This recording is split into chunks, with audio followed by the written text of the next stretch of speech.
folks, my name's Gerald.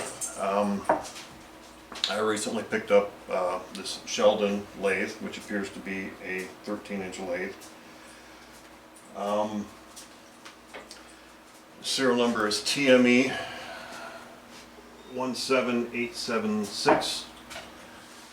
So if anybody wants to pick apart that serial number to try and figure out what I got, but I'm fairly certain it's a 13-inch lathe. I'd like to give special thanks to Jim Shepich. He's the current landowner of a chunk of property that my grandfather purchased. He's the current landowner of a piece of property my grandfather sold. Grandfather left this lathe behind, had nobody to get it out of there, and unbeknownst to me, apparently there was an agreement with the current landowner, Jim, and my grandfather that I was to get this lathe at some point in the future. Well, after reaching out to Jim via mail, snail mail, he was gracious enough to contact me and basically said if I wanted the lathe, it was mine, I could have it, no cost. I did attempt to give Jim some money, he refused it. Jim, if you're watching this, thank you again for the lathe. It's going to be a lot of work to restore this. So yeah, everything appears to be in working order when I picked it up.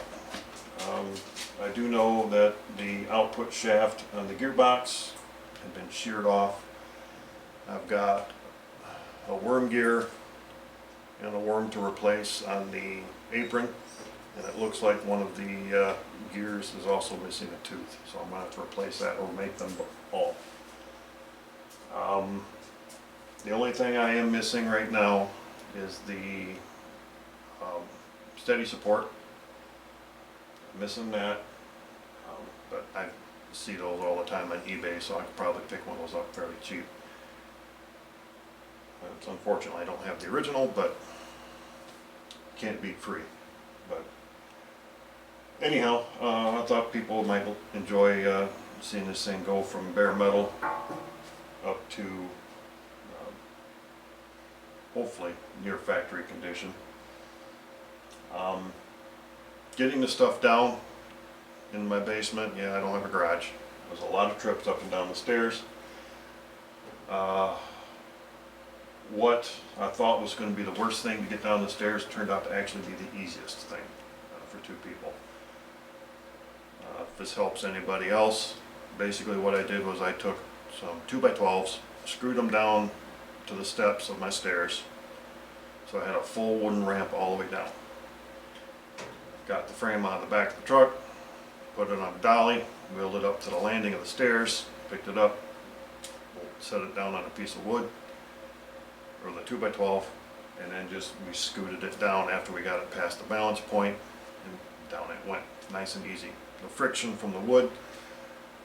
The wood was wet, so that might have had something to do with it, but it had a very good coefficient of friction, and we just sailed it down the stairs really easy.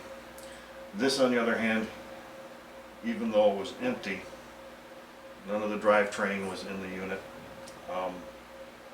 That was a little more scary. I actually had to bring that down on a dolly, bouncing down each step, and then scooting down the steps as I go.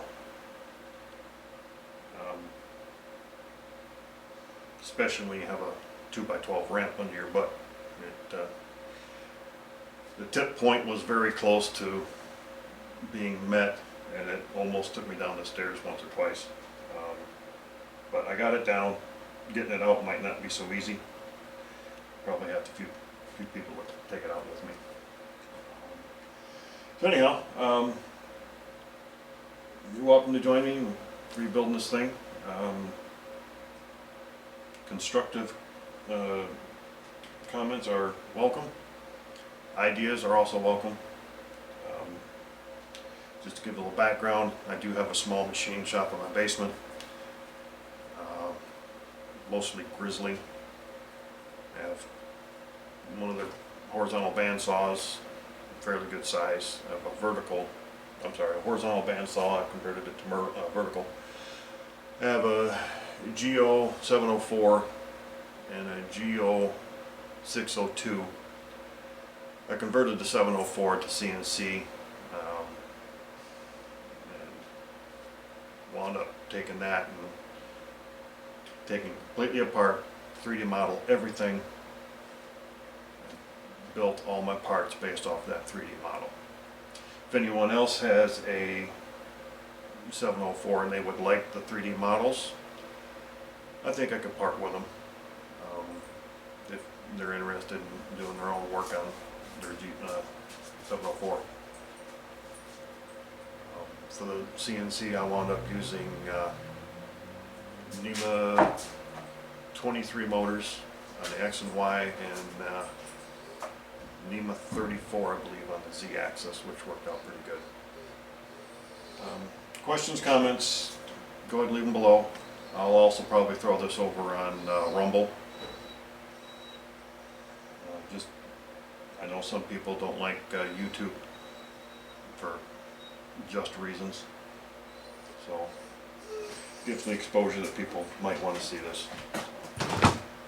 I'm going to get back to stripping the paint off of this inside and out, and then the whining you're hearing is my dog. She just had surgery. She had a torn ACL. She's a pretty dog. Yeah. So it's probably about time for her drugs, so I'll get her drugs, get her calmed down, and then I'll be back to strip more paint. My goal for this weekend, and this is the end of 2023, is to finish stripping this, stripping the A-frame and the spacer for it, and then start getting the paint stripped on the frame, and then hopefully get the drivetrain cleaned up, so I can get the paint stripped off of that, and then hopefully this weekend also get into the saddle, the apron, so that I can see what other components are missing. But you'll find videos. I don't know when I'll post the next one, but until then, I'll see you when I get back to stripping this paint.